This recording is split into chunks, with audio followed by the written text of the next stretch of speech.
the things you tweeted recently that I found really fascinating is you basically were saying, look, if I was to start a D2C brand today, I would go after product first, then I'd go after distribution, and then I would focus on brand. Yeah. When people think of D2C, I think this goes back to the conversation around like they have a specific type of company in their mind, right? So maybe like a Casper or whatever it is. And they think of like really quote unquote powerful brands or well-known brands. And then maybe it's something about the product and then the distribution. And so in my head, like that's kind of the starting point for some people when they hear D2C. Another kind of data point on this is YC is famous for saying, first time founders focus on product, second time founders focus on distribution. And so when I saw kind of your order in terms of what you would focus on, it surprised me a little bit. Maybe talk through like why product, then distribution, and then brand, kind of if you were to build a D2C company today. Yeah, listen, I think that was a very unique tweet for me. I wouldn't normally say something like that, but that was in response to that Bloomberg blending report. I don't know if you saw that. It was really, really interesting. What was the report?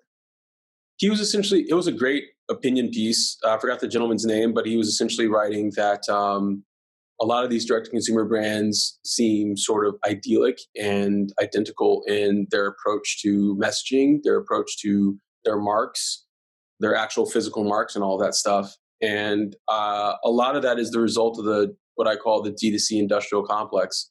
There's probably 10 or 15 agencies that get paid really, really well to produce images and brands and messaging and a narrative around the founders and why they started the company and everything like that. And so you're seeing the same adjectives and the same sort of positioning for every single brand. And a lot of it is being sort of called out because not only are a lot of these brands doing that, and listen, there are a few exceptions in that article.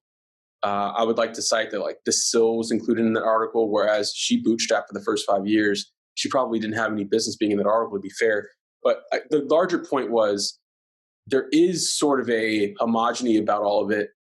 And couple that with the fact that there have been so few exits and so little liquidity outside of, a handful of founders taking $10 million off the table here and there, which I definitely disagree with.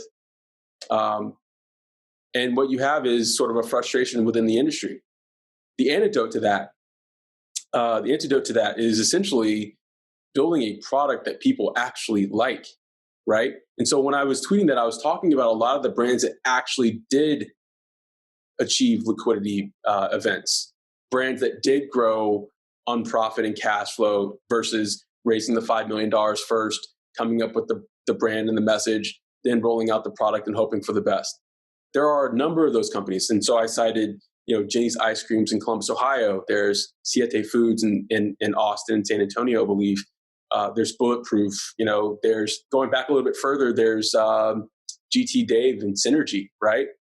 These are companies that are on the way to billion-dollar status, and they did it way differently than the vast majority of direct-to-consumer brands today typically do it, and they're seeing more success. So you have to ask yourselves why. And my short answer is that they focused on building a great product first and getting those people to actually like it.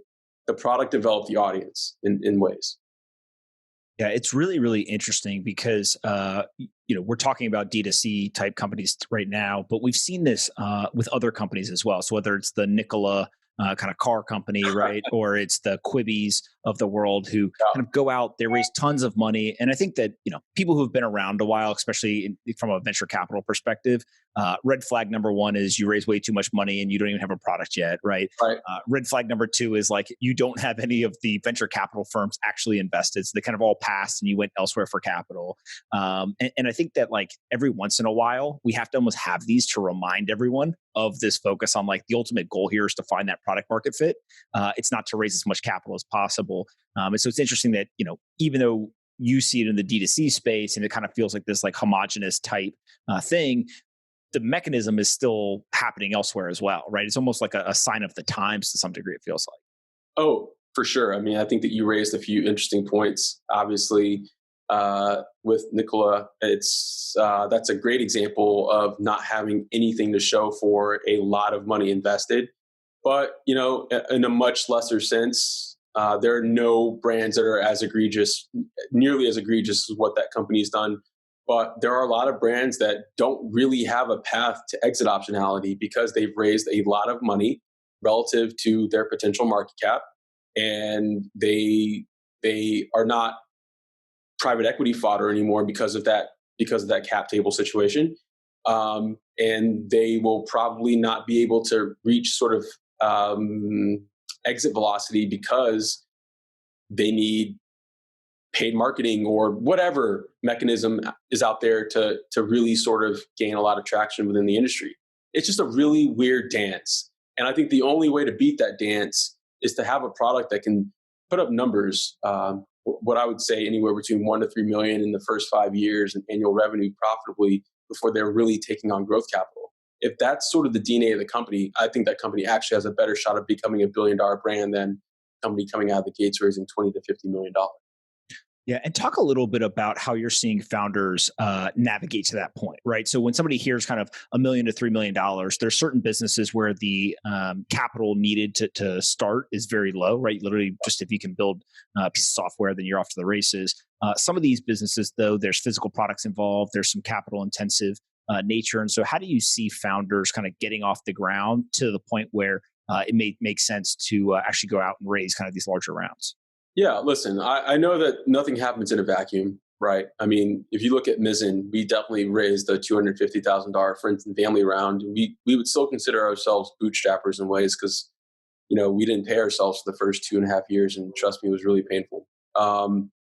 But we tried to build a strategy around not needing to raise more money, and we did. And because we built a strategy around trying to not raise more money, we were probably more capable of raising money in a reasonable fashion that put the company in a decent long-term position.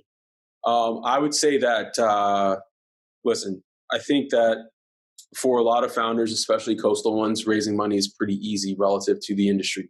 And direct-to-consumer was hot. It's fallen off, but it's coming back as e-commerce penetration continues to rise. And so it's going to continue to be easier for LA, New York, San Francisco, Boston, so on and so forth to raise that $3 million seed or pre-seed even, and I just don't think that that's the route. Even if you are in a capital intensive business, try to do it without the institutional capital, try to do it, with people that know you well and believe in your vision. Obviously not everyone has that Rolodex. I trust me, I speak from experience.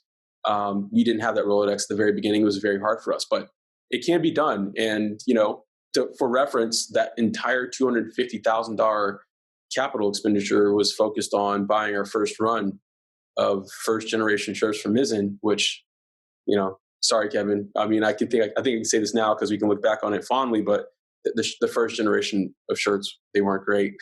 So selling them was pretty difficult, but we found a way to do it.